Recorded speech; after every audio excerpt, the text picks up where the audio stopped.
மக்கள் அனைவருக்கும் வணக்கம். ஸோ நிறைய பேர் வந்து பார்த்தீங்கன்னா எஸ்ஏபி சம்மந்தமான வேலை வாய்ப்புகள் ஜப்பானில் எந்த அளவுக்கு இருக்குது அப்படின்னு சொல்லி கேள்வி கேட்டிருந்தாங்க. ஸோ இன்றைக்கி வந்து நம்மளோட இணைந்திருக்கிறார் திரு டிஜே வாசுதேவன் அவர்கள். வணக்கம், எப்படி இருக்கீங்க? நல்லா இருக்கேன் ப்ரோ, நீங்கள் எப்படி இருக்கீங்க? ஜப்பான் நல்லா இருக்கேன். ஓகே, ஸோ இவர் வந்து பார்த்தீங்கன்னா எஸ்ஏபியில் வந்து ஜப்பானில் வேலை பார்த்துட்டு இருக்கிறாரு. ஸோ நீங்கள் இந்தியாவில் இருக்கீங்க, எஸ்ஏபியில் ஜப்பானில் என்ன ஒரு பொட்டன்ஷியல் அப்படின்னு விஷயங்கள் வந்து இன்றைக்கி இவர் மூலிமா தெரிஞ்சுக்கலாம். சொல்லுங்கள் ப்ரோ, எஸ்ஏபினா ஃபஸ்ட்டு என்ன?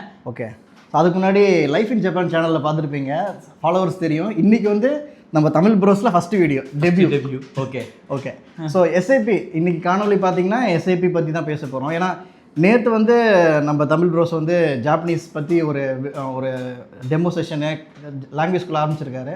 அந்த டிஸ்கஷன் அப்போ தான் சரி எஸ்ஏபி பற்றி கொஞ்சம் பேசலாம், கூடுதலாக நிறைய இன்ஃபர்மேஷன் தரலாம் நம்ம மக்களுக்கு அப்படின்ட்டு. ஸோ எஸ்ஏபி அப்படின்னு பார்த்தீங்கன்னா வந்து ஸ்டாண்டர்ட் அப்ளிகேஷன் ப்ரோக்ராமிங். சிம்பிளாக சொல்லணும்னா எல்லா பெரிய கம்பெனிஸும் பார்த்தீங்கன்னா யூஸ் பண்ணுற ஒரே சாஃப்ட்வேர்.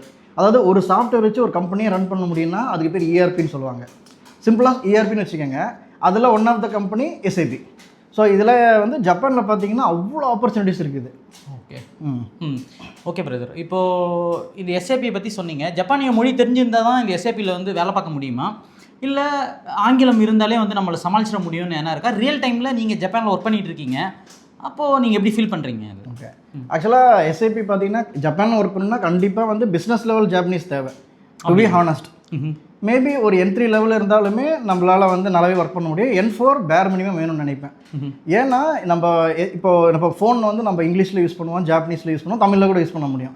அந்த மாதிரி எஸ்ஐபி லாகான் வந்து நீங்கள் ஜாப்பனீஸில் லாகின் பண்ணுவாங்க பொதுவாக. ஏன்னா இங்கே இருக்கிற எண்ட் யூசர், அதாவது இப்போ ஹோண்டாவோ இல்லை டொயோட்டாவோ ஒரு கம்பெனியில் இருக்கிறவங்க எஸ்ஐபி யூஸ் பண்ணோன்னா கண்டிப்பாக அவங்க ஜாப்பனீஸில் தான் யூஸ் பண்ணுவாங்க. கண்டிப்பாக. ஸோ அதுக்கேற்ற மாதிரி தான் நான் டெவலப்மெண்ட் பண்ணணும், அதுக்கேற்ற மாதிரி தான் கஸ்டமைசேஷன் பண்ணணும். ஜாப்பனீஸ் வந்து ரொம்ப கண்டிப்பாக தேவைப்படும். ஓகே, இப்போது இந்த மாதிரியான வேலை வாய்ப்புகளுக்கு எப்படி இப்போ எஸ்ஏபியில் ஆல்ரெடி இந்தியாவில் வேலை பார்த்துட்டு இருக்கிறாங்க அப்படின்னா அவங்க எப்படி இங்கே வேலையை தேட முடியும்? நீங்கள் நல்ல பொட்டன்ஷியல் இருக்குதுன்றீங்க, எப்படி தேடுறதுங்க? ஓகே, என்ன ஒரு சேலஞ்சுனா இங்கே இப்போ எஸ்ஐபியிலே பார்த்தீங்கன்னா, ஏன்னா எஸ்ஐபி தெரியாதவங்க பற்றி சொல்கிறேன். இப்போ நிறைய பேருக்கு வந்து சாஃப்ட்வேர் இருப்பீங்க, ஆனால் உங்களுக்கு கோடிங் இன்ட்ரெஸ்ட்டே இருக்காது. சரிங்களா? இப்போ இருக்க ஏஐயில் வந்து பாதி கோட் அடிச்சிருது. ஓகே, இப்போ எனக்கு கோடியே பிடிக்காது அப்படின்னு சொல்கிறவங்களுக்கு வந்து இப்போ மெக்கானிக் பேக்ரவுண்டில் இருக்கீங்க நீங்கள், உங்களுக்கு வந்து இப்போ மெட்டீரியல் மேனேஜ்மெண்ட் அப்படின்னு ஒன்று இருக்குது, MM. சரி, இப்போது ஒரு பொருளை எங்கே வைக்கிறது, எந்த இடத்த எப்படி இது பண்ணுறது, இது பண்ணுறது, ஒரு பில்லிங் ஆர்டர் பண்ணுறது, டெக்னிக்கல் டேர்ம்ஸ் வச்சுக்கிங்களேன். அப்புறம் எஸ்டின்னு ஒன்று இருக்குது, சேல்ஸ் அண்ட் டிஸ்ட்ரிபியூஷன் அப்படின்னு ஒன்று. ஓகே, அப்புறம் ஃபினான்ஸ் பேக்ரவுண்ட், இப்போ பிகாம் எம்காம் படித்தவங்களாம் சேனலில் இருப்பாங்க. ஓகே, அவங்களுக்கு வந்து ஃபினான்ஸ் அண்ட் கண்ட்ரோலிங் அப்படின்னு ஒன்று இருக்குது, FICO. சரி, அப்புறம் HR நிறைய பேர் இருப்பாங்க, HR மாடியூல் தனியாக இருக்குது. ஓகேங்களா? எஸ்ஏபிக்குள்ளே டிஃபரெண்ட் மாடியூல்ஸ் உங்களுக்கு நிறைய இருக்குது வச்சுருக்காங்க. வேர்ஹவுஸ், இப்போ வந்து கராஜில் வந்து இப்போ வேர்ஹவுஸ்லாம் நிறைய பேர் ஒர்க் பண்ணுவாங்க.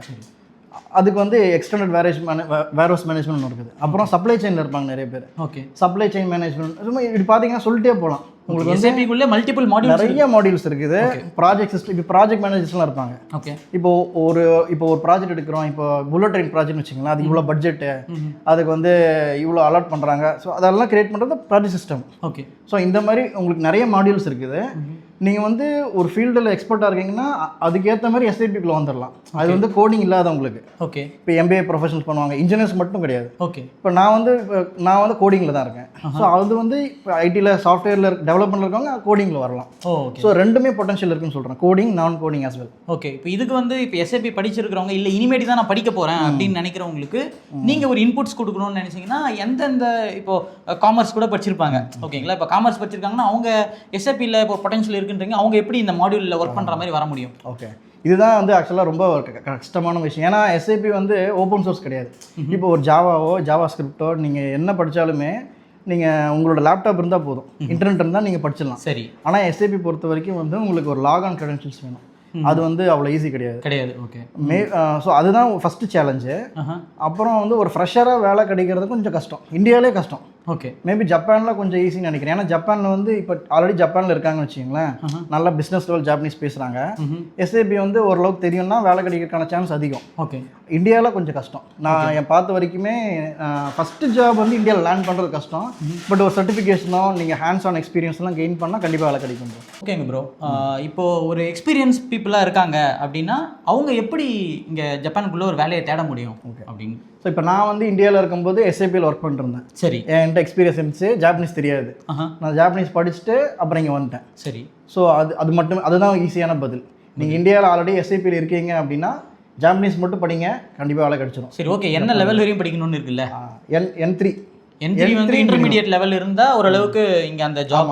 ஏன்னா இங்கே இப்போ நான் உங்கள் எல்லாம் ஐடியில் இருக்க எல்லாருக்கும் தெரியும், நமக்கு பிஸ்னஸ் ரெக்குயர்மெண்ட் வரும், அப்புறம் கோடு கமெண்ட்ஸ் எழுதுவோம், நீங்கள் ஒரு டாக்குமெண்ட் ரெடி பண்ணணும், டெக்னிக்கல் ஸ்பெசிஃபிகேஷன் எல்லாமே ஜாப்பனீஸில் அடிக்கிற மாதிரி இருக்கும். N4 லெவல் வந்து நீங்கள் டைப் எல்லாம் பண்ண முடியாது, பெரிய பெரிய வேர்ட்ஸ்லாம். கண்டிப்பாக மேபி N4 லெவலில் இங்கே வந்து நீங்கள் வேலை கிடைச்சா okay, but N3 is the better level. Intermediate level வந்து பெஸ்ட் அப்படின்னு சொல்லுங்க.